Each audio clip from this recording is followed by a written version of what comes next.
Now we'll continue with this topic, that is a point number 8, concurrency problem. Fine. With this point we'll continue. That is a concurrency problem.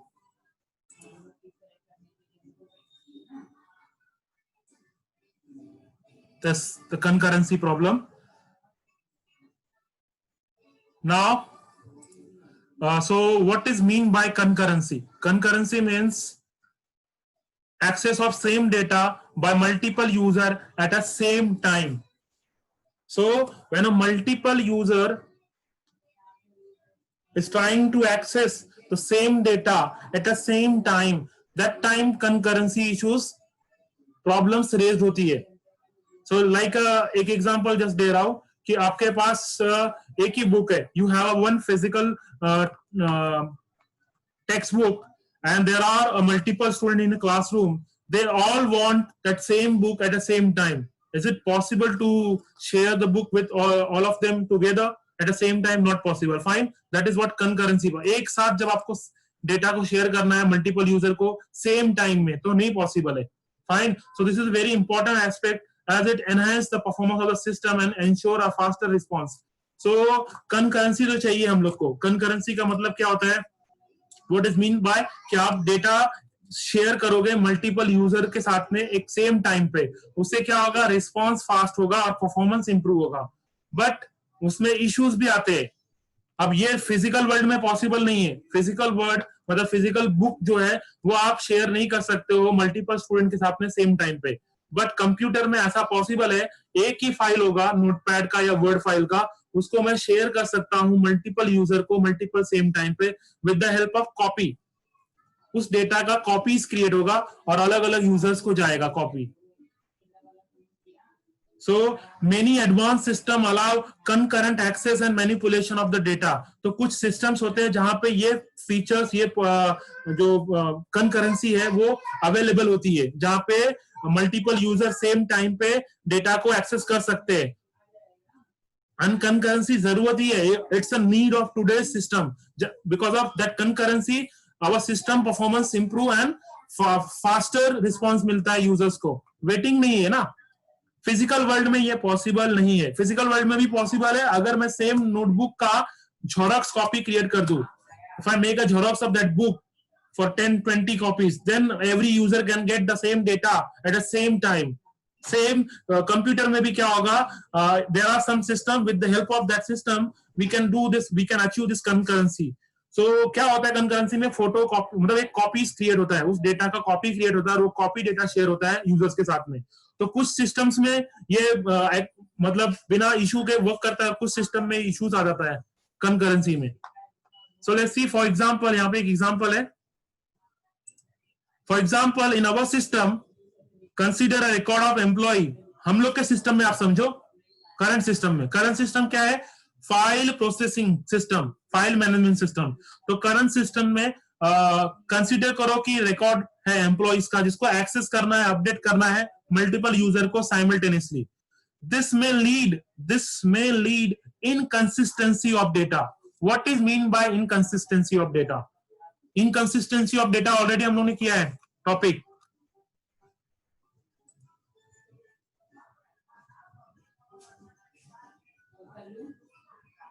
Yes right. Okay, inconsistency का मतलब क्या होता है?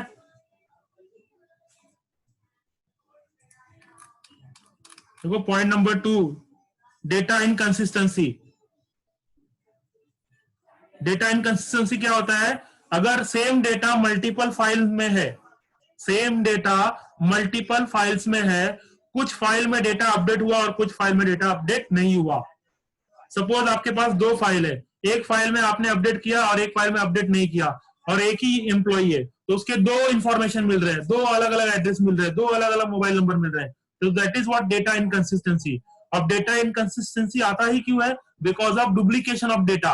तो देखो यहाँ पे लिखा भी है, डेटा इनकंसिस्टेंसी अराइज ही होता है बिकॉज ऑफ डेटा रिडंडेंसी. समझ में आया? डेटा इनकंसिस्टेंसी का मतलब क्या होता है? डेटा इनकंसिस्टेंसी का मतलब होता है if you have a same data in a multiple file and that are not same, they are not same, they are different. That is what data inconsistency. तो ऐसा पॉसिबल है अगर आप एक फाइल मल्टीपल यूजर्स को दे रहे हो same time पे, तो डेटा इनकंसिस्टेंसी रेज होता है। क्योंकि क्या होगा, किसी यूजर को वो इंफॉर्मेशन अपडेटेड मिलेगा, किसी यूजर को इंफॉर्मेशन अपडेटेड नहीं मिलेगा। So this may lead to inconsistency of data if concurrency is not controlled in a proper manner. अगर कंकरेंसी प्रॉपरली इसको मैनेज नहीं किया गया, कंट्रोल नहीं किया गया, तो डेटा इनकंसिस्टेंसी होगा, अगर किया तो नहीं होगा। So in another example, if multiple transactions make an updation on a same bank account, then it may show incorrect balance if the transaction try to access the balance amount in a between. अब in between का मतलब क्या होता है, देखो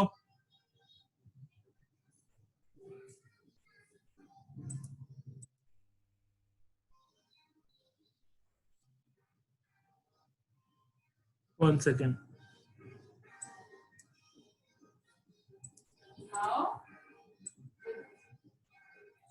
banking system पता है आपको बैंक में? Let me explain. Banking system में क्या होता है,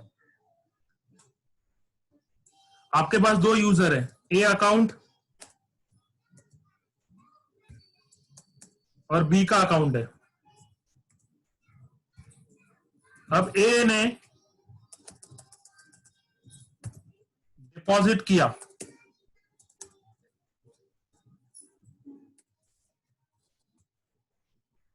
ए ने डिपॉजिट किया 10,000 और बी के अकाउंट में ऑलरेडी बैलेंस है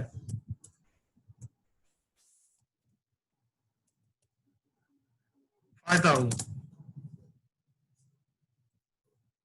फाइन। तो यहां पे क्या होगा, डिपॉजिट कर रहा है किसको, टू अ बी।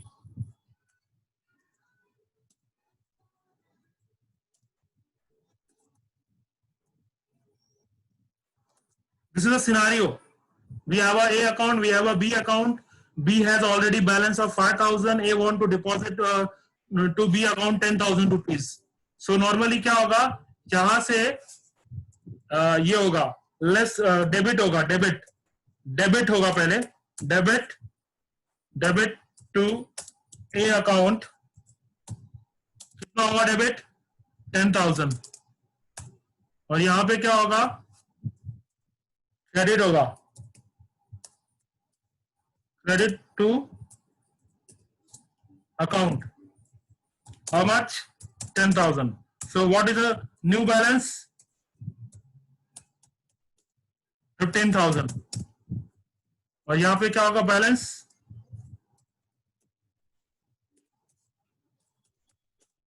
यहां पे बैलेंस हो जाएगा आपका 0। और यहां पे भी आप, ठीक है। तो ये सिंपल सा प्रोसेस हुआ, ट्रांजेक्शन हुआ ना। सो यहां पे कितने ट्रांजेक्शन हुए, टोटल कितने ट्रांजेक्शन हुए, देखो ट्रांजेक्शन 1 ये टी हो गया, T1 डिपॉजिट करना है, फिर ट्रांजेक्शन 2 हुआ, सेम यहां पे ट्रांजेक्शन आपका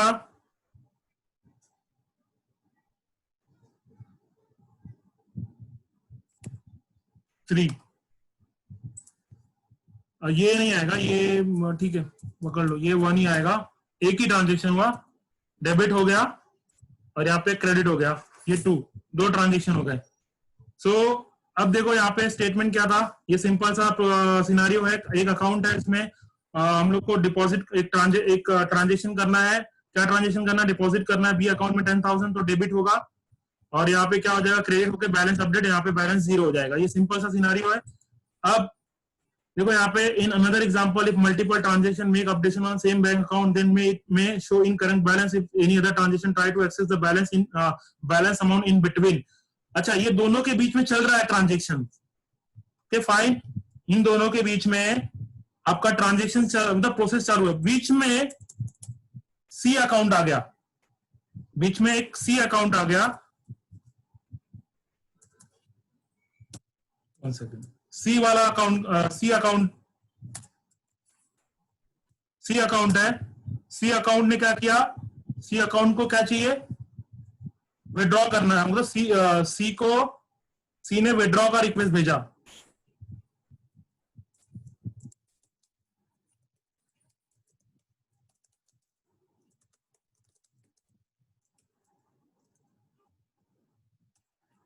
कितने अमाउंट का भेजा उसने, 5000 का, इन बिटवीन।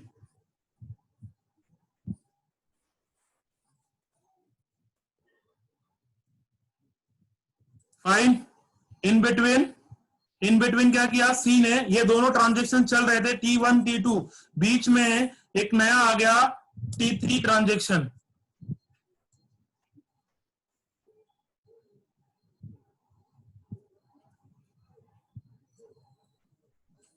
तो ये सी वाले ने बीच में, ए और बी के बीच में एक ट्रांजेक्शन इन बिटवीन एक आ गया, और इसने यहां पे क्या किया, विड्रॉ का रिक्वेस्ट सेंड कर दिया। और विड्रॉ का रिक्वेस्ट सब सेंड किया, इससे पहले देखो ध्यान से,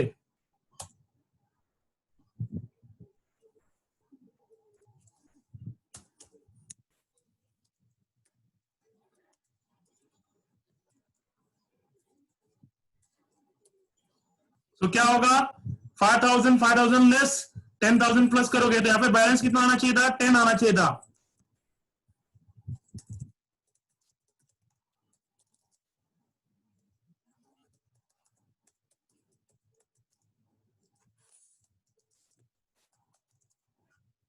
बट शो कितना कर रहा है, 15, ये रॉन्ग हो गया।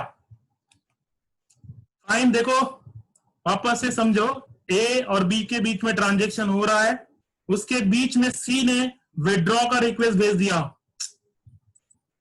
मतलब जैसा ईएमआई कटता है ना आपका, ईएमआई फॉलो, ईसीएस कटता है या EMI,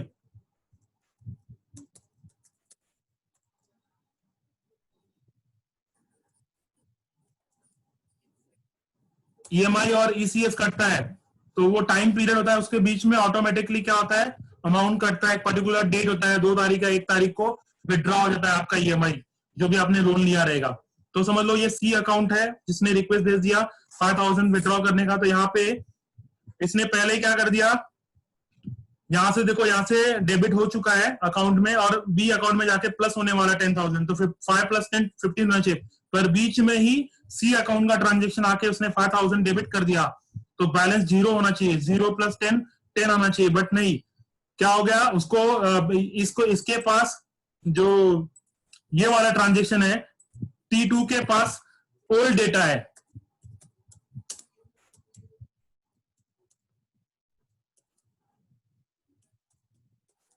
contain old data, that is rupees 5,000, and because of this वो क्या करेगा, 5 + 10 15 करेगा। ये समझा सिनारियो?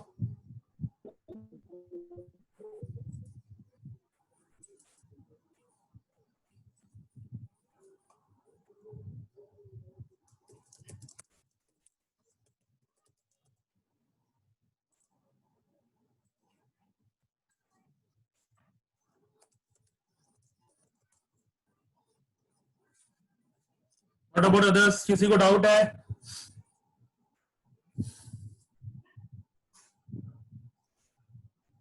मतलब दो अकाउंट के बीच में ट्रांजेक्शन हो रहा था, बीच में तीसरे ट्रांजेक्शन हो गया, उसके वजह से क्या हुआ, अमाउंट जो हो गया मिसप्लेस हो गया, होना चाहिए था एक्चुअल बैलेंस 10 पर दिखा रहा है आपको 15,000, तो ये कनकरेंसी का इशू है। फाइन,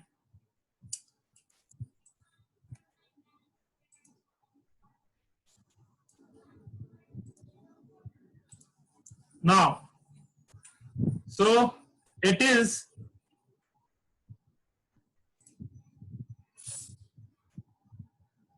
रिकुंज आई थिंक बाकी लोगों को वॉइस आ रहा है, नेटवर्क का इशू हो सकता है तेरे एंड पे, might be you have a internet network issue, तो इसके लिए वॉइस नहीं आ रहा होगा। बाकी ये लोग किसी को इशू नहीं है, मतलब किसी ने नहीं बोला है वॉइस का, might be, 1 second, let me click on,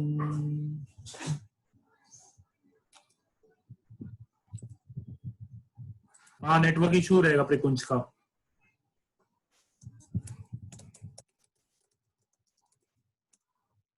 fine, so it is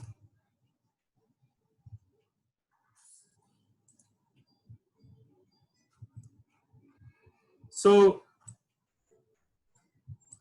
it is very difficult to implement concurrency control mechanism on file processing system which lead to incorrect and wrong data retrieval।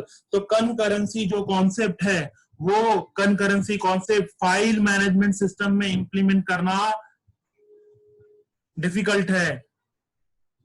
अगर करोगे भी तो क्या होगा, which lead incorrect and wrong retrieval of data, जो भी मैंने आपको सिनारियो एक्सप्लेन किया बैंक वाला, तो ये पॉसिबल नहीं है। कंकरेंसी वाला जो कॉन्सेप्ट है वो फाइल सिस्टम में पॉसिबल नहीं है। Fine, now so next one, poor data modeling of the real world, poor data modeling of real world. It is difficult for file processing system to represent a complex data and in inter-file relationship. This result poor data modeling.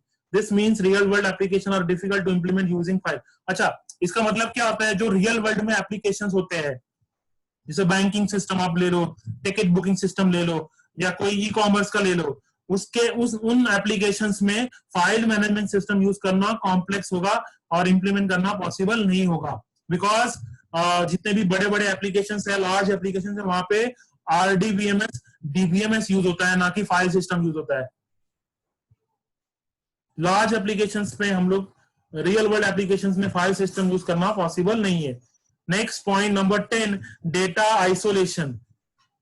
Isolation का मतलब क्या होता है, separate, isolate करना, अलग अलग। So it is difficult to store entire data in single file. देखो, एक ही फाइल के अंदर सब डेटा स्टोर करना पॉसिबल नहीं है। It is not possible to store entire data in single file, so it is distributed in different file as per the requirement. तो क्या होगा, हर एक फाइल एक मतलब अगर डेटा ज्यादा हो जाएगा तो मल्टीपल फाइल्स क्रिएट होगी। सो एक फाइल जो होगा, मेन फाइल होगा, उसको बोलते हैं प्राइमरी फाइल, और बाकी का जो फाइल होगा उसको बोलते हैं सेकेंडरी फाइल। सो डेटा हम लोग एक फाइल में स्टोर नहीं करेंगे, डेटा को हम लोग मल्टीपल फाइल में स्टोर करेंगे, दैट इज कॉल्ड डिस्ट्रीब्यूट करेंगे। सो दिस फाइल में be in different format because of विच, और ऐसा भी हो सकता है कि जो फाइल्स बनेगी अलग अलग, उसका फॉर्मेट अलग हो, and because of which it become difficult to write application program to access desired data from these files. और हम लोग को फिर डेटा को एक्सेस करने के लिए प्रोग्राम लिखना भी टफ होगा, क्योंकि हर एक फाइल का अलग अलग फॉर्मेट होगा। So that is what data isolation. अभी देखो ये इंटीग्रिटी, देखो इंटीग्रिटी प्रॉब्लम क्या होता है, what is the integrity. Every enterprise has its own constraint. Enterprise क्या होता है, what is mean bye enterprise, what is enterprise.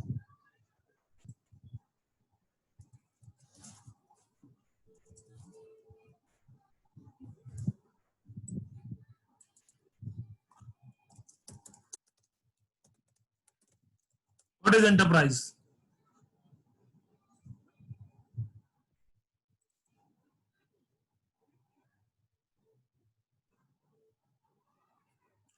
Does anyone know about that word enterprise? Yes, company. Enterprise को आप बोलोगे company, organization. Fine. It's a simple English word. Enterprise means any company, any organization. Yep, right. So every enterprise had its own constraint. Constraint का मतलब क्या होता है, constraint का मतलब होता है रूल्स एंड रेगुलेशन। तो हर एक कंपनी का अपना एक रूल्स और रेगुलेशन होता है, स्पेसिफिकेशन होता है डेटा को मैनिपुलेट करने के लिए फाइल में। Suppose employee file, the employee ID must start with E. Such constraints are added while writing an application program. मतलब हर एक एप्लीकेशन का, हर एक कंपनी का अपना एक कंस्ट्रेंट होता है, उनका खुद का एक रूल्स रेगुलेशन होता है डेटा को मैनेज करने के लिए। फाइन। तो कोई कंपनी में आप एम्प्लॉय आईडी में ई लगाओगे, कोई कंपनी में आप क्या लगाओगे, आईडी ई लगाओगे। आई गेस नेटवर्क इशू होगा, fine, might be network issue हो रहा होगा, मेरे एंड पे भी हो रहा होगा या आपके एंड पे भी हो रहा होगा, इसके लिए बीच में वॉइस जा रहा होगा। So don't worry about that, अगर बीच में लैग कर रहा है नो इशू, रिकॉर्डेड वीडियोस है, you will get that recorded video, fine, उसमें वॉइस लैग नहीं होगा। सो अगर बीच में जा रहा है तो no issue, fine. And unstable internet तो है ही, कोई इशू नहीं है, और आज हैवी रेन हो रहा है यहाँ पे, मतलब विरार में, so might be heavy rain की वजह से नेटवर्क इशू हुआ होगा। ये टाइम एक्चुअली आफ्टरनून में सब इंटरनेट यूज करते हैं ना, तो बैंडविड्थ का इशू होता है।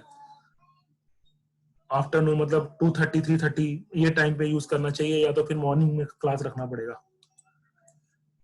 हाँ, नो इशू। देखो, तो सिंपल, ये पॉइंट का मतलब क्या है, what is mean by this point.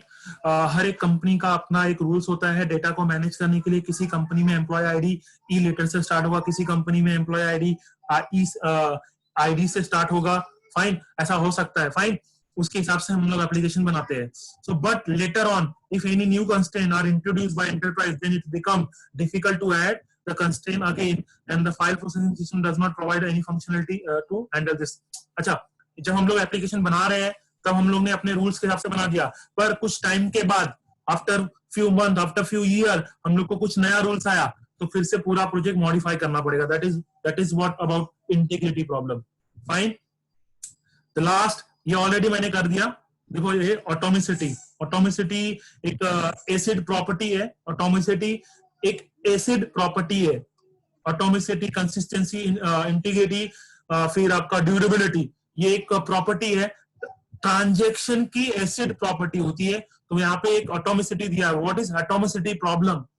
तो अभी जो हम लोग ने देखा था ना बैंक का, तो आप इससे रिलेट कर सकते हो थोड़ा, यू कैन रिलेट दिस। देखो क्या है, फेलियर, एक एग्जांपल लो। देखो, एक जस्ट कंसीडर एन एग्जांपल, ध्यान से सुनो। जहां पे ट्रांजेक्शन अकाउंट ए में डेबिट हो गया 10,000, और जब अकाउंट बी में क्रेडिट हो रहा था, उसी के टाइम पीरियड में सिस्टम फेल हो गया, सिस्टम फेल्ड हो गया, या कंप्यूटर शट डाउन हो गया, सर्वर फेल्ड हो गया, सर्वर क्रैश हो गया, तो क्या होना चाहिए बताओ? What should happen?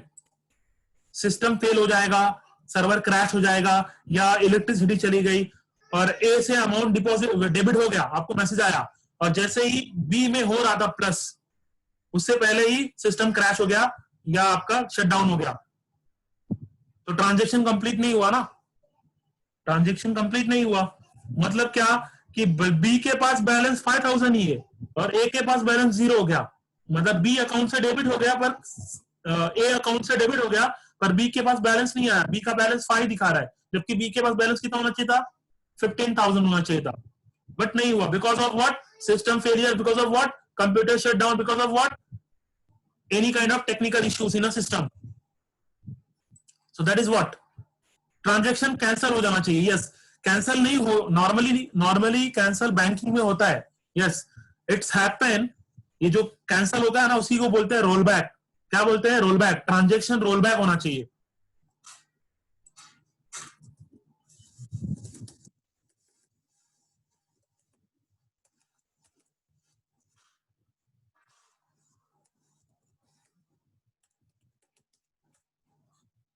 Transaction roll back होना चाहिए, मतलब जो डेबिट हुआ था ना इसे ए अकाउंट से 10,000, वो वापस क्रेडिट हो जाना चाहिए। देखो, ऐसा आता रहेगा, बैंक में होता है, कभी चेक बाउंस होता है, तो ऐसा ही होता है, पहले डिपॉजिट होता है, फिर आपका क्रेडिट होता है, फिर आपका डेबिट होता है, ऊपर से पेनल्टी भी लगती है 350 रुपीज की।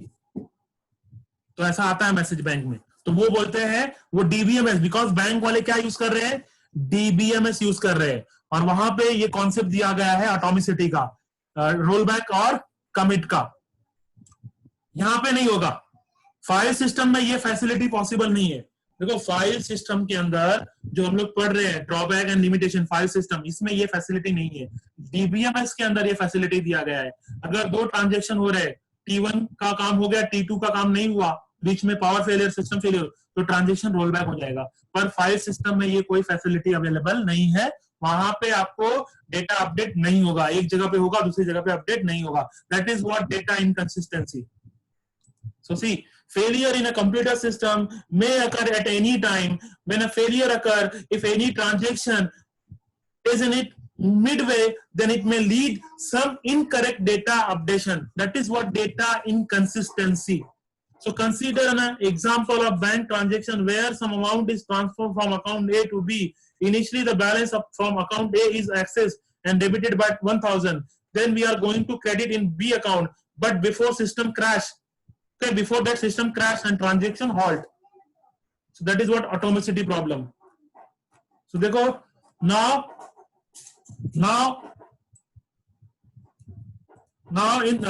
this situation lead incorrect data updation in balance of amount A, and in file processing system it is very difficult to handle such situation to maintain the atomicity of database.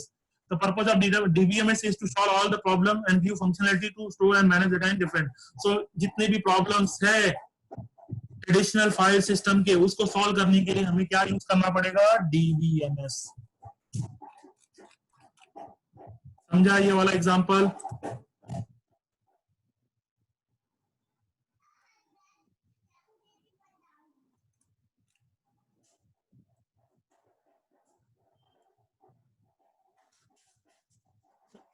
One second.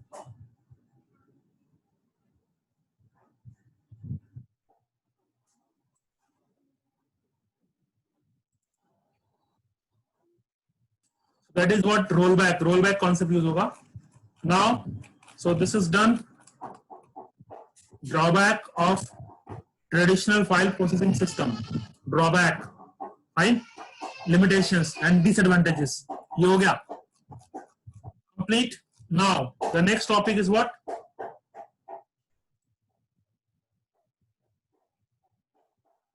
Advantages of the. So, what are the advantages of database management system over a file system?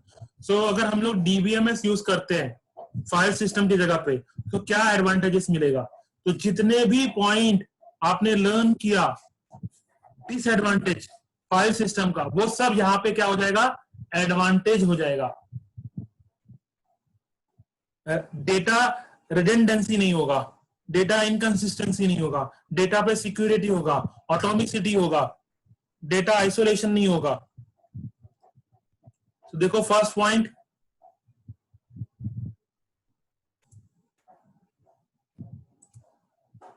Controlling data redundancy. So ये जो पहला point था data redundancy, ये आपका drawback था इसमें file management system में. अब यहाँ पे क्या हो गया? ये डीबीएमएस में एडवांटेज हो गया. तो हम कंट्रोल कर सकते हैं डेटा रिडंडेंसी को, डुप्लीकेशन ऑफ डेटा को हम लोग कंट्रोल कर सकते हैं. Duplication of data database management system में नहीं होगा. डेटाबेस मैनेजमेंट सिस्टम में एक ही रिकॉर्ड होगा, मल्टीपल रिकॉर्ड्स नहीं बनता है. फाइन. तो दैट इज व्हाट. तो डेटा रिडंडेंसी को कंट्रोल करोगे तो क्या बेनिफिट मिलेगा? फाइल का स्टोरेज ज्यादा नहीं होगा. फाइन. सो इन देखो पॉइंट नंबर 1 इसी में, in a file processing system different application को फाइल प्रोसेसिंग एप्लीकेशन में फाइल प्रोसेसिंग सिस्टम में different application has separate file for data storage. In this case, duplication of copy of same data are created at many places. But in DBMS, all data of organization is integrated into single database. So file system में क्या होता है? Data जो होता है वो अलग अलग जगह पे होता है और सेम डेटा मल्टीपल प्लेसेस पे होता है. That is what data redundancy. But in DBMS, सब डेटा एक ही जगह पे रहेगा ऑर्गेनाइजेशन का. So data is recorded at only one place in a database and it is not duplicated. वो duplicate नहीं होगा. For example, employee file, the team file contains several items that are identical, same. So when they are converted into database, data is integrated in single database. So multiple copies of same data are reduced to the single copy. एक ही जगह पे रहेगा, employee table में अंदर रहेगा. Controlling data redundancy help to save. अगर आप control करते हो डेटा रिडंडेंसी को, तो क्या होता है उससे? Help to save storage space. So data redundancy को कंट्रोल कर सकते हैं हम लोग डीबीएमएस के थ्रू, बिकॉज डीबीएमएस डेटा एक ही जगह पे रखता है और डेटा डुप्लीकेट नहीं करता है, एक ही कॉपी क्रिएट करता है. Because of that we save the storage space, and similarly it is useful to retrieving a data from database using a query. So हम लोग ने query already पढ़ा हुआ है, SQL query, select star from employee.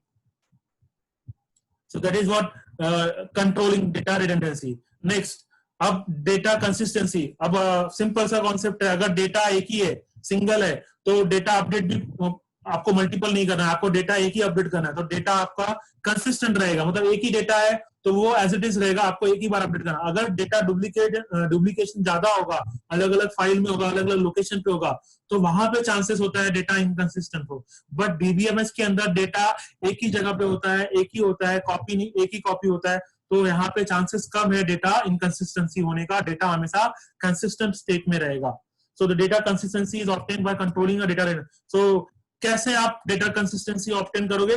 Because controlling data redundancy. तो अगर आप data redundancy को कंट्रोल कर लेते हो तो आप ऑटोमेटिकली आप क्या कर रहे हो? डेटा कंसिस्टेंसी कर रहे हो। So if data item appear only once, so any update to its value has no perform only once and update value is immediately available to all users। एक ही जगह पे परफॉर्म होगा और सभी यूजर को एक साथ मिल जाएगा। For example, if there is a change in designation of employee, then changes are made in a single centralized file and which is available to all employee, क्योंकि एक ही जगह पे है डेटा तो सबको अवेलेबल होगा, मल्टीपल अपडेशन होगा भी नहीं। डेटा शेयरिंग भी इजी है। हम लोग देखो डेटा शेयरिंग इजी कैसे है, क्योंकि डीबीएमएस को हम लोग किसी भी लैंग्वेज के साथ में different different programming language, different different application में हम लोग डीबीएमएस को एक्सेस कर सकते हैं with the help of what? With the help of what? Query, SQL query, structured query. Query same होता है across all database management system. सो data sharing easy है किसमें? डीबीएमएस के अंदर। So in DBMS, data can be easily shared by different application and database administrator manage the data and give access right to data. Fine. Multiple user can authorize access same data और simultaneously भी data access करना possible है, और remote connection से भी data access करना possible है। यहाँ पे data independent होता है, मतलब फाइल सिस्टम में डेटा डिपेंडेंट होता है, बट यहाँ पे डेटा इंडिपेंडेंट होता है। आपको डेटा एक्सेस करना है क्वेरी के थ्रू, तो डेटा कौन से फॉर्मेट में स्टोर होगा, कैसे स्टोर होगा, we don't have to worry about that. Fine. So in DBMS we can completely separate the data structure of the database and program and application which use, मतलब file processing system में data structure पे depend करता है application का programme. तो जैसा आपका data structure होगा वैसा आप प्रोग्राम बनाओगे। अगर आपने डेटा स्ट्रक्चर चेंज किया तो प्रोग्राम वर्क करना बंद कर देगा, आपको प्रोग्राम मॉडिफाई। बट यहाँ पे डीबीएमएस के अंदर दोनों कंप्लीटली सेपरेट है, दोनों कंप्लीटली इंडिपेंडेंट है। आपका एप्लीकेशन अलग है और आपका डीबीएमएस टोटली अलग है उसका स्ट्रक्चर। तो डीबीएमएस का स्ट्रक्चर मैटर नहीं करता है एप्लीकेशन के लिए, बिकॉज एप्लीकेशन डेटा एक्सेस करेगा with the help of SQL query. That's why देखो यहाँ पे, that's why this is called as data independence। if any changes, अगर आप कुछ भी changes करते हो डेटा के स्ट्रक्चर में, so there are no need to make changes in a program। तो अगर आप टेबल में think about, if you are changing a table column, number of table columns या columns के नाम चेंज कर रहे हो, तो आपके एप्लीकेशन में कुछ आपको चेंज नहीं करना है। Fine. so if you are changing a structure of database, there is no need to make a changes in an application। for example, you can modify the size। आप टेबल का size change कर सकते हो ना, table का size 50 है उसको 100 कर सकते हो, उसका डेटा टाइप चेंज कर सकते हो, वेरिएबल इंट से वेरकेयर कर सकते हो, वेर से इंट कर सकते हो, without making a changes in application program. So that is what data independence.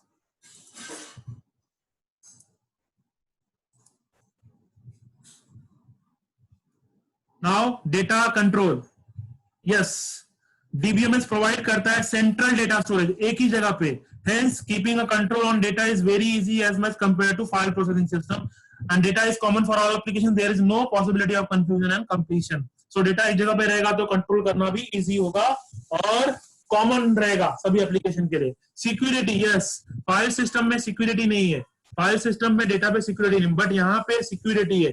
यहाँ पे आप हर यूजर को एक रोल दे सकते हो कि वो यूजर कौन सा डेटा, कौन सा टेबल एक्सेस कर सकता है, कौन सा डेटा टेबल एक्सेस नहीं कर सकता है। So in DBMS different user can have different level of access to data based on their roles.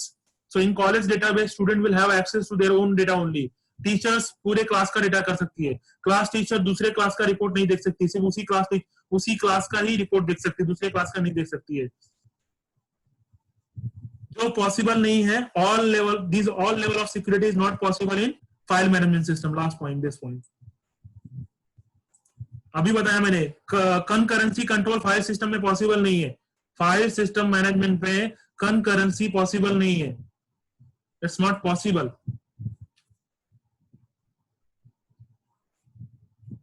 Fine, not possible in, but in DBMS it is possible to share the data, to share the same data with multiple users at the same time, which is possible in DBMS system, but it's not possible in file system. So in computer file based system, if multiple users are accessing the same data simultaneously, it is possible that may need some irrelevant data. For example, if both users attempt to perform updation or operation on same record, which may lead override the value. But in most of database system management, it allow concurrency control. So it's possible to implement concurrency in DBMS, but it is not possible to implement, and it is very difficult to implement that concept concurrency in a file system management. That is a computer file based system. And last, data modeling of real world. Yes, we can do real world data modeling. Like banking system, they use DBMS. Like a ticket booking, like a e-commerce, they use DBMS system. So it is possible to have a real world modeling of data in a DBMS, which is not possible in file management system.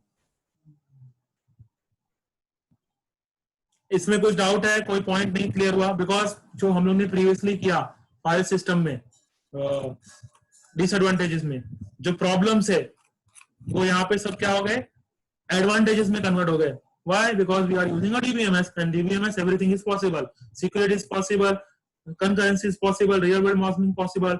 We can control the redundancy, that we can have a data consistency, we can share the data, and data can be independent. That we can do. That's why it's advantages in that is what this advantages of DBMS over the file system.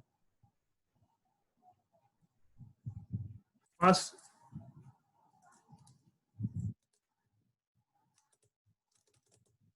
one second.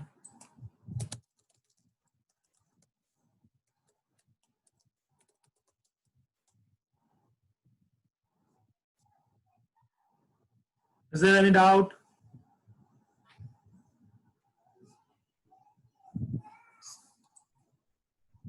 Don't sleep.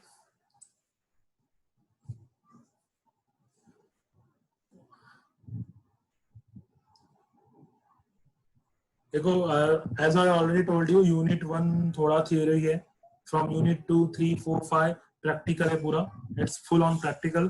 And तो थोड़ा वो interesting लगता है. Theory है, थोड़ा bore लगेगा, but let it be, we have to do, and it is not that much theory कि नहीं समझ में आ रहा है. It's easy to understand the concept. Fine, so will continue next topic इसी में. ये देखो एग्जाम में कंफर्म बोल रहा हूँ, जस्ट लेट मी नो, ये तीनों क्वेश्चन में से एक एग्जाम में कंफर्म आएगा. Disadvantage of a file system, advantage of DBMS. Now we are going to learn this topic. Disadvantages of DBMS. देखो अब DBMS का भी कुछ डिसएडवांटेजेस है. फाइन, DBMS का भी कुछ, DBMS के भी हम लोगों ने एडवांटेजेस लर्न किया, अभी कुछ DBMS के भी क्या है, डिसएडवांटेजेस है.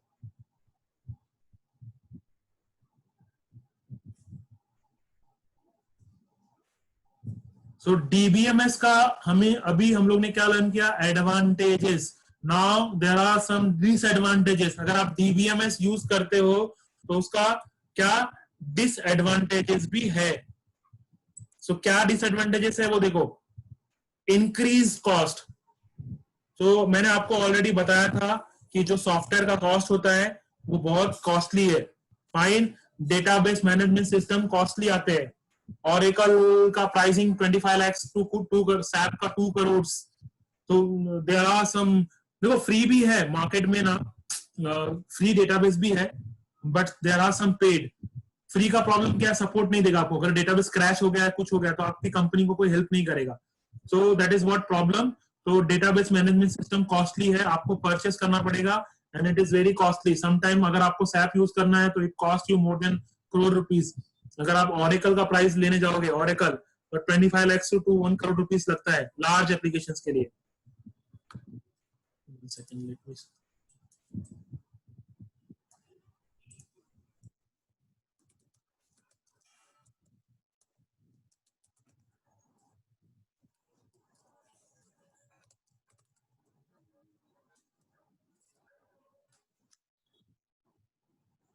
सी कितना डॉलर है ये, what is the dollar cost?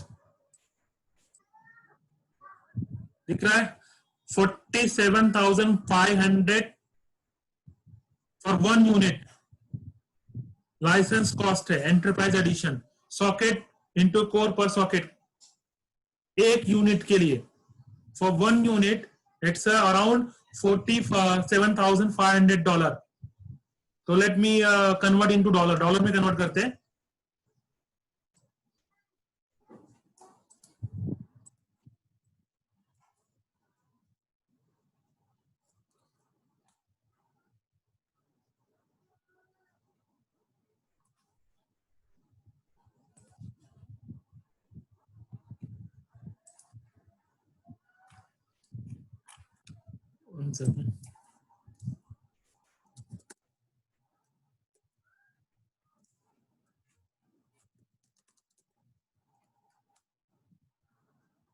यहाँ पे कर रहा हूं देखो अभी करंट रेट क्या चल रहा है तो आई विल पुट 47,500 कितना हो गया देखो what is the cost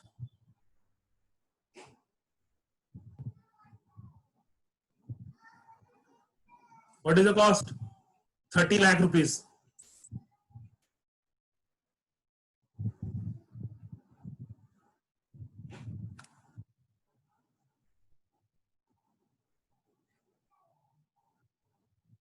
$35 lakhs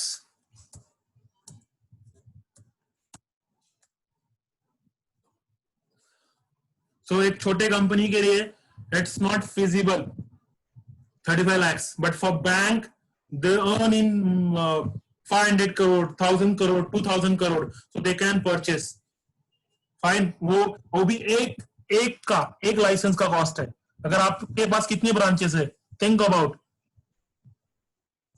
SBI के पास कितने ब्रांचेस है मोर देन 10,000 के ऊपर ब्रांचेस है तो मल्टीप्लाई करो आप कितना सारा कॉस्ट लगेगा so it's very costly fine तो आपको मैंने जस्ट एक ओवरव्यू दिया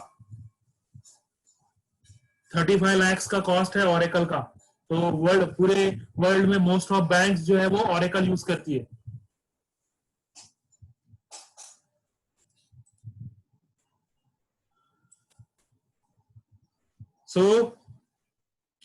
तो इंस्टॉल डेटाबेस सिस्टम तो पहले तो लाइसेंस लेना पड़ेगा लाइसेंस लेना इंपॉर्टेंट है ना we need to take a license का कॉस्ट ही 35 lakhs है उसके बाद आपको सर्वर भी लगेगा सर्वर के कॉस्टेड आपको एक सर्वर का कॉस्ट अराउंड 3 to 5 करोड़ जाता है 3 to 5 crore for a server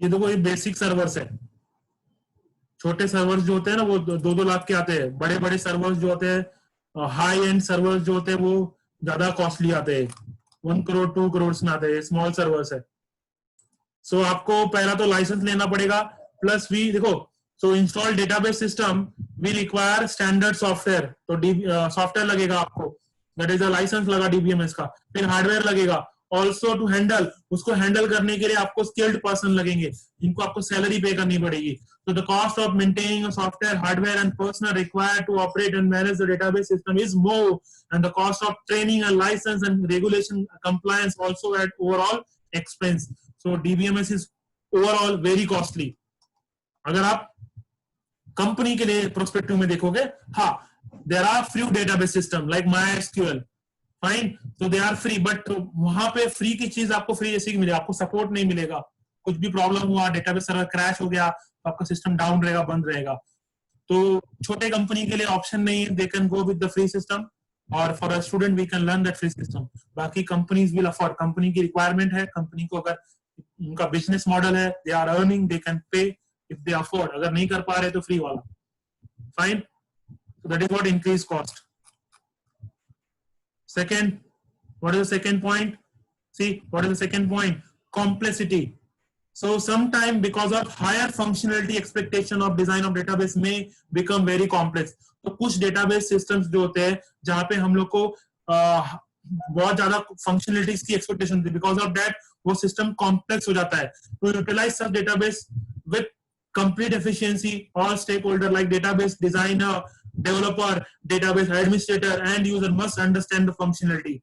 And the failure in understanding system can lead wrong design decision and leading to serious consequences in organizations. तो अगर आपको डेटाबेस सिस्टम समझ में नहीं आ रहा है, अगर आप उसको हैंडल नहीं कर पा रहे हो, तो that will lead you wrong design. Fine.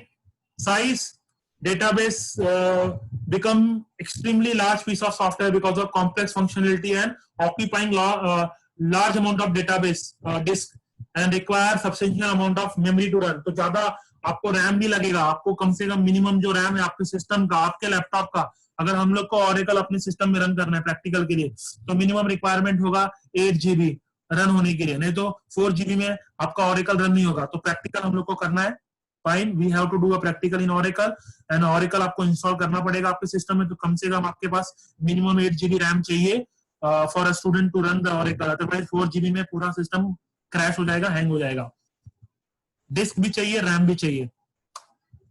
Plus frequent upgrade and replacement. Yes, आपको टाइम टू टाइम, ईयरली या क्वार्टरली आपको डीबीएमएस नई फंक्शनलिटीज को आपको ऐड करना पड़ेगा जो आपको वेंडर प्रोवाइड करेगा. एंड दीज न्यू फीचर्स, ये न्यू फीचर्स जो होते हैं often come in a bundle in new software upgradation version of the same software. तो वो आपको अपग्रेड करना है, उसके लिए आपको एक्स्ट्रा पे करना पड़ेगा.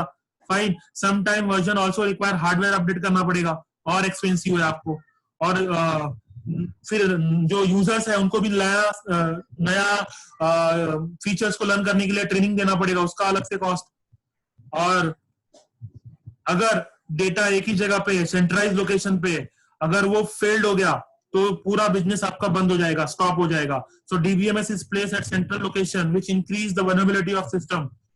मतलब एक जगह पे रहने का बेनिफिट भी है तो डिसएडवांटेज भी है. अगर वो सिस्टम क्रैश हुआ तो पूरा का पूरा आपका जितना भी सिस्टम है ऑर्गेनाइजेशन का सब बंद हो जाएगा. सो दैट मीन डीबीएमएस में get attack and harm, hack हो सकता है. Since all user and application rely on centralized database, so failure of any component can bring operation to halt. पूरा आपका वर्किंग बंद हो जाएगा. बैंक का सिस्टम अगर सर्वर डाउन है तो पूरा बैंक का ऑपरेशन बंद हो जाएगा, नहीं होगा. लास्ट पॉइंट क्या है? परफॉर्मेंस. अगर आप ओवरऑल देखोगे, usually file based system is written for specific application, hence performance is generally very good. मतलब अगर आप कंपेयर करोगे ओवरऑल तो फाइल सिस्टम बेनिफिशियल है ही नहीं. मतलब फाइल सिस्टम जो है बेनिफिशियल कस्टम एप्लीकेशंस के लिए होता है. ओवरऑल अगर आप जर्नल पर्सपेक्टिव देखोगे, रियल वर्ल्ड एप्लीकेशन देखोगे तो फाइल सिस्टम यूजफुल नहीं है. That is clearly fine. वो क्लियर है. बट अगर आप छोटा एप्लीकेशन बना रहे हो, कस्टम बना रहे हो, तो ओवरऑल फाइल सिस्टम ज्यादा बेटर है डीबीएमएस से. हाँ, लार्ज एप्लीकेशंस है, बड़े एप्लीकेशंस है, बिग ऑर्गेनाइजेशंस है, तो फाइल सिस्टम का कोई यूज नहीं. फिर वहां पे डीबीएमएस ही आपके पास ऑप्शन है. फिर आपको परफॉर्मेंस के साथ में एडजस्टमेंट करना पड़ेगा. So while DBMS is written for more general, so to cater the multiple applications rather than specific one. तो फाइल सिस्टम हम लोग कब यूज करते हैं? जब आपको कस्टम स्पेसिफिक एप्लीकेशन बनाना होता है. हो जाएगा. फिर 8 GB है तो डीबीएमएस हो जाएगा. जिनके भी लैपटॉप में 8 GB नहीं, उनके लैपटॉप में ऑरेकल इंस्टॉल नहीं होगा, और वो ऑरेकल का साइज भी 4 GB का आता है. Because of which application may run as fast as they used, and there are number of advantages of DBMS over the file system. ठीक है, ये हो गया आपका डिसएडवांटेजेस. अब दोनों के बीच में differences. There are few differences between file system and DBMS.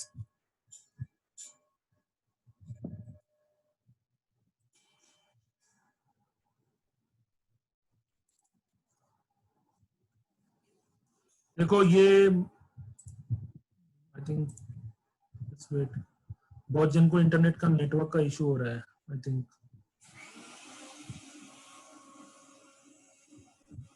2-3 जन लेफ्ट हो गए. ठीक है, नेटवर्क का इशू रहेगा आई गेस.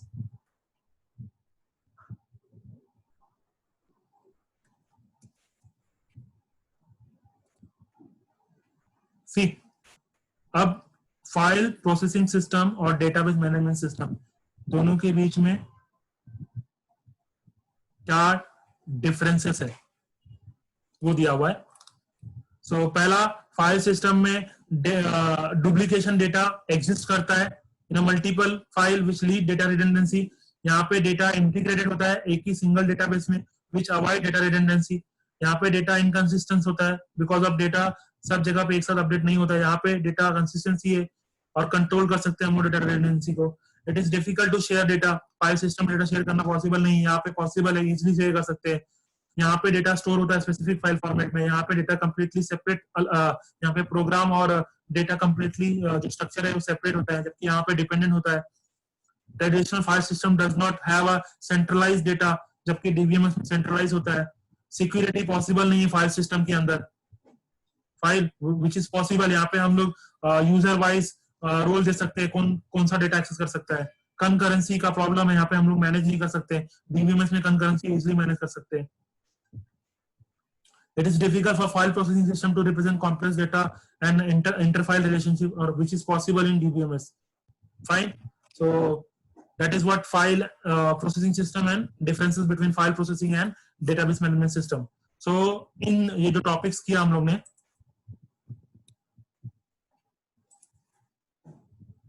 just wait.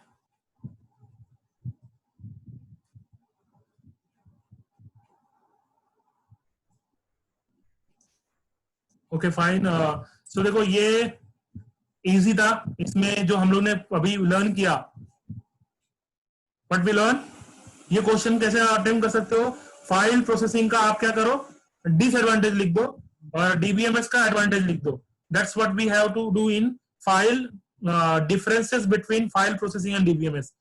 इस क्वेश्चन का answer differences between file processing and DBMS, what we have to do, differences लिखना है दोनों के बीच में। तो आप जो डिसएडवांटेजेस हम लोगों ने ड्रॉबैक पढ़ा फाइल सिस्टम का, वो आपको यहाँ पे लिखना है फाइल प्रोसेसिंग में, और जो आपने एडवांटेजेस लर्न किया फाइल प्रोसेसिंग डीबीएमएस का, वो आपको करना है। तो आपको कुछ नया लर्न नहीं करना है, जो आपने ऑलरेडी लर्न किया उसको एज इट इज खाली आपको टेबुलर फॉर्मेट में पॉइंट टू पॉइंट एक के सामने आपको स्पेसिफाई करना है, दैट्स इट।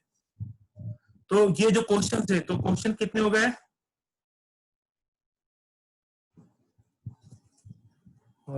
एक सेकेंड,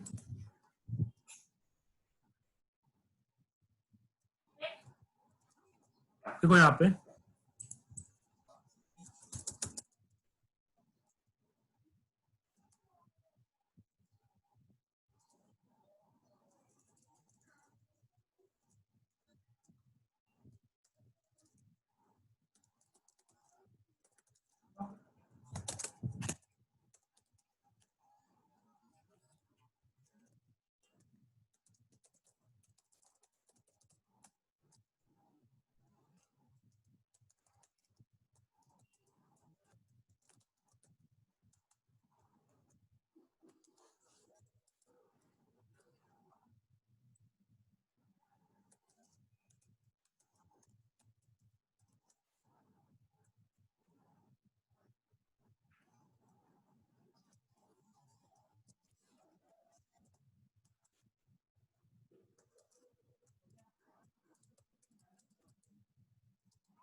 ये 4 क्वेश्चन कंफर्म एक क्वेश्चन एग्जाम में आएगा 110%, एक या दो भी आ सकता है, एक तो कंफर्म है।